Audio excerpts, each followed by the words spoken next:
42%। এখনো সিদ্ধান্ত নেয়নি কাকে ভোট দেবে। এদের মত কীরকম করে বদলাচ্ছে সেটাকে আমরা জানি।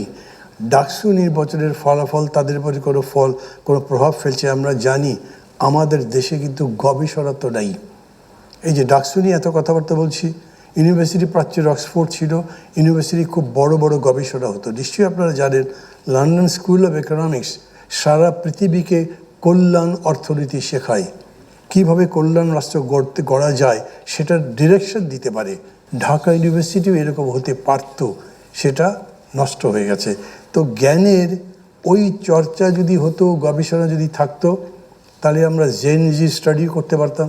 ইউরোপ আমেরিকাতে করে না, এক একটা জেনারেশন ভাগ করে, কখনো জেন জি, কখনো জেন ই, অন্য যে 20-25 বছরের ধরে, মানে কমননেস যেটা থাকে একটা প্রজন্মের মধ্যে, তার কি কি বৈশিষ্ট্য, এই বৈশিষ্ট্যগুলো আগের জেনারেশন থেকে কি কি আলাদা, এরকম হয়।